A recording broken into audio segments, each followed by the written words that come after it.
Hey everyone, it's a crazy political scene out there in 2016 presidential race, and people are getting really frustrated. I see people on every side just thoroughly unhappy about who's running and what the possibilities are. Um, Boy, we've got corruption and stupidity all over the place. So let's just talk about some of the issues and really what I think Americans need, what Americans want. So, alright, let's talk about taxes first, because I think taxes is the most important issue. It affects our pocketbooks, it affects the economy. Really, um, if there's one thing that government does to affect everyone, it's taxes.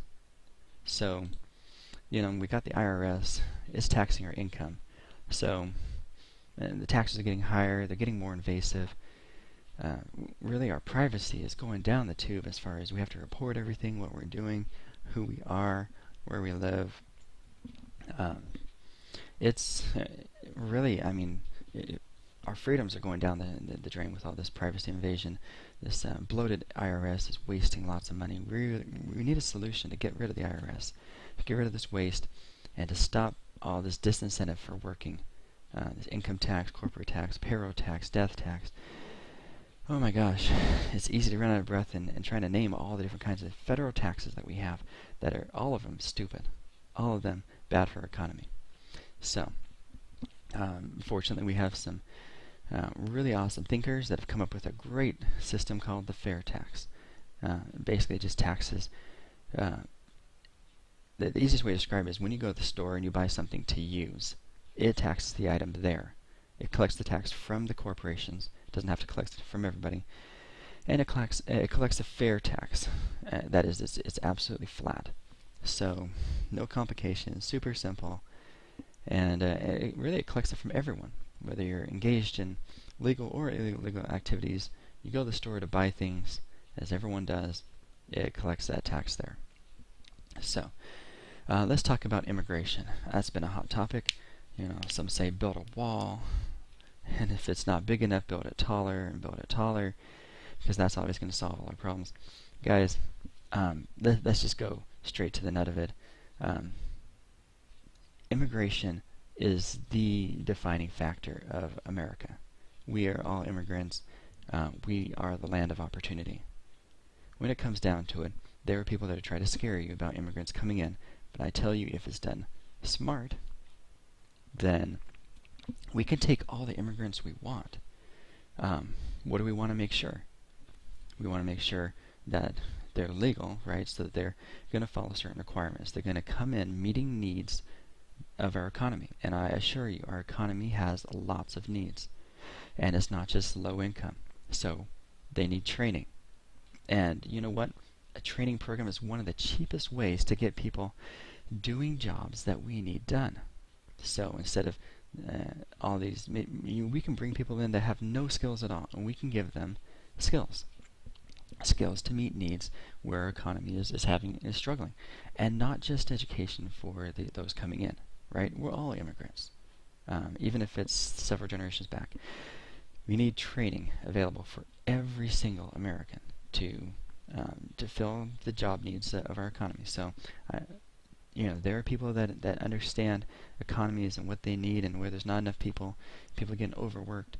Yeah, we can bring people in to meet those needs. We can do it legally. But what about those people who, even if we can make that process easy and fast, definitely a lot faster than the years and decades that we currently require, into maybe months, right? We can get people in.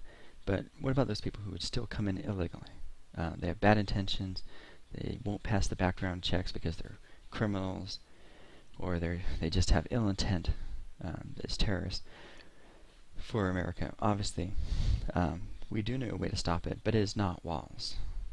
Stupid, simple, expensive walls.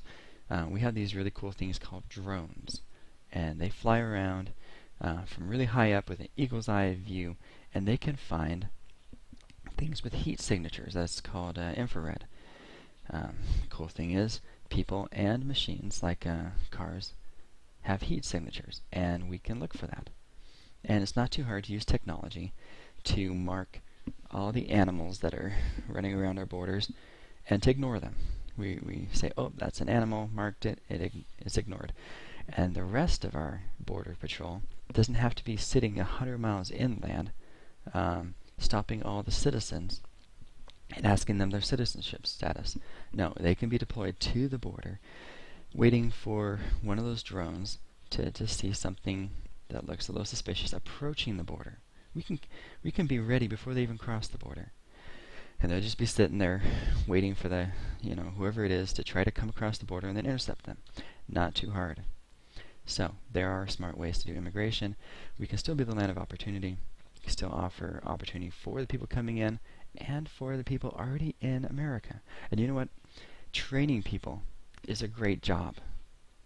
Sometimes it pays not so well, and there's, obviously we can meet the competition, or we can create the competition so that it trains a little better.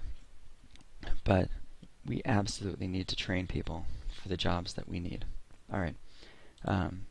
So, there's a lot of people that are doing some really bad things because of injustice.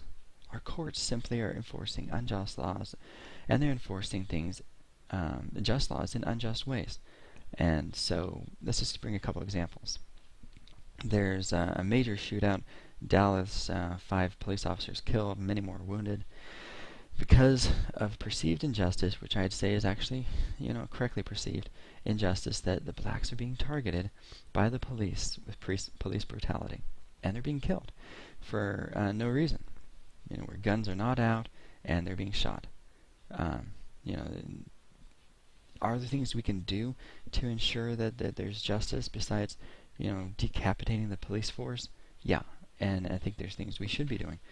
The knee-jerk reaction is to remove the number of police officers, remove their funding and everything, do training or whatever. But really what we need is simply, there are a few bad apples. Most police officers are good, and there's just a few bad apples, and if we had lots and lots of cameras that could verify what really happened, instead of just having the officer's word or their say-so, I really think we can hold the bad apples accountable, throw them in jail for the rest of their lives, because there are a few people that don't like blacks, and they'll murder. They are literally murderers in their hearts. And so, yeah, more cameras the better, and not just cameras that conveniently go out, because that did happen. When the situation devolves to involve killing blacks. So we need justice. There's another instance, Orlando, Florida. Basically, a gay guy goes into a gay bar, claims Islam and ISIS, and goes and shoots everyone up. Backstory on that: he was gay, and he was infected by a gay person with AIDS. He felt there was no justice. That's my interpretation. He felt there was no justice, and so basically he had to carry out his own form of vigilante justice. So if we had justice, people wouldn't feel the need to go shoot up everybody. Okay? If they feel they can get the justice through the courts, there are a lot of good people, and they would actually go through the courts. But there is no justice as far as infecting someone else with AIDS. I mean, what justice is there? There's nothing the courts will do. We'll treat people who go and have sex with underage, and we'll pack on some really harsh punishments. But when it comes to people that are HIV, there is no method for putting them on lists, right? We don't have any lists for that. We've got, what do we call it? Sexual lists? I don't know what it's called, but there are lists of people go on that they've been involved in sexual crimes. But not for HIV, not for AIDS, not for some of these other very malicious diseases. We need justice. So the government needs to focus on creating justice for all citizens, and we're not going to have all these shoot-ups. So we talked about HIV, AIDS. Once a person passes HIV to another person, they've essentially killed that person.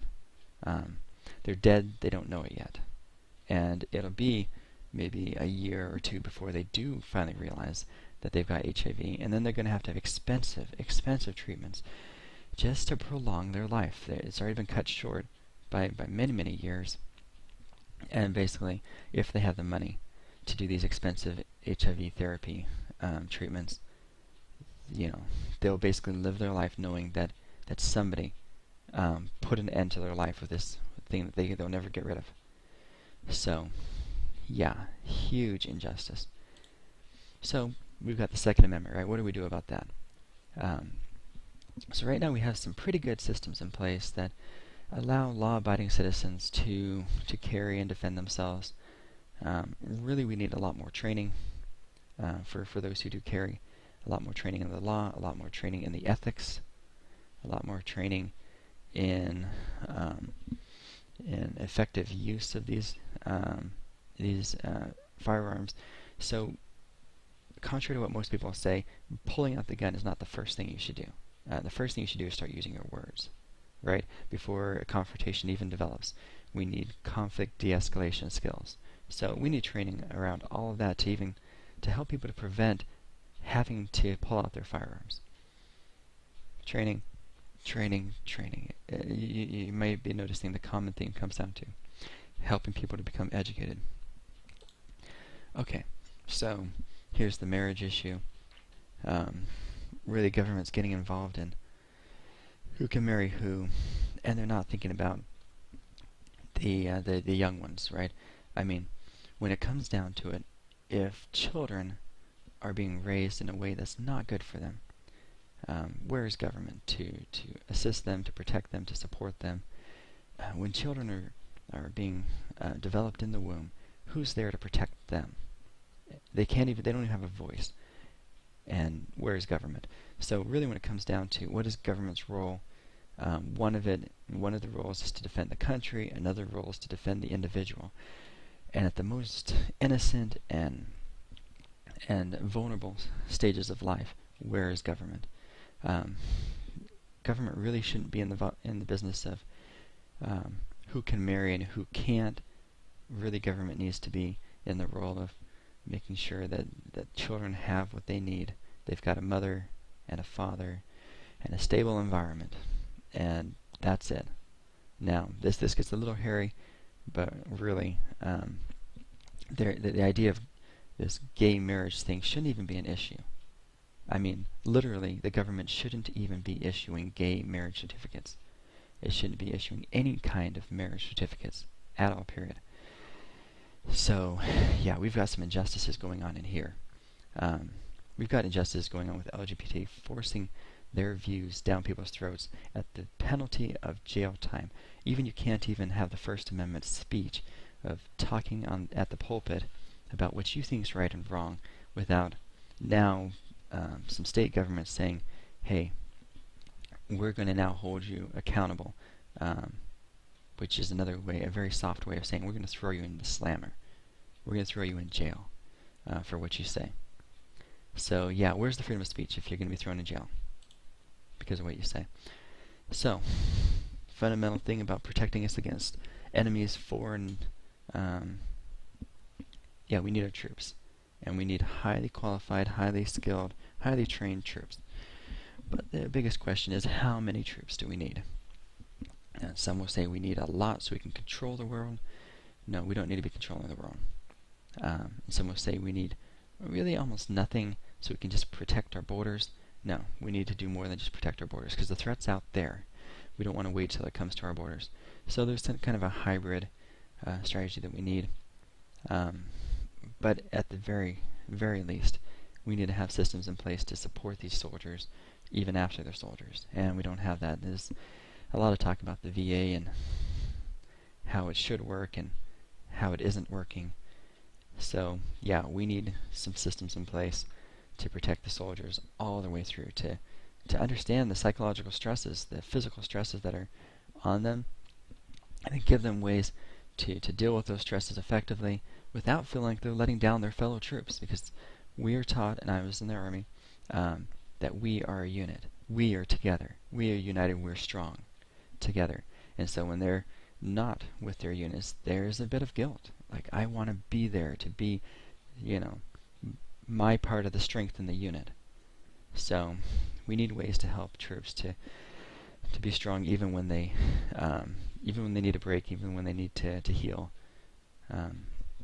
Yeah, very, very complex issue, but yeah, we do not need to be controlling the rest of the world, telling everybody else how to run their governments. Yeah, we exercise far too much control in the world, and we're resented by much of the world because of our control. So, there's our control. Our stripes getting all into everyone's business. Nobody likes it when you get into their business. Not at home, not abroad. So anyhow, thanks for listening. I hope that was interesting. I hope you actually saw a difference in what I'm saying versus what every other political candidate out there has been saying. Not just the ones that we're looking at having to basically who are we going to support in this 2016 cycle, but everyone who has put their voices. What I'm saying is very, very different from all of the candidates on the Republican side, all of the candidates on the Democrat side. It's really something that no one is saying. We need our liberty. The world needs its liberty, and we need to start getting ourselves out of other people's business. So anyhow, thanks for listening, and I hope you found this interesting, enjoyable, and maybe even enlightening. It's definitely not something people are saying, so it's at least going to be new to a lot of you. Thanks for listening.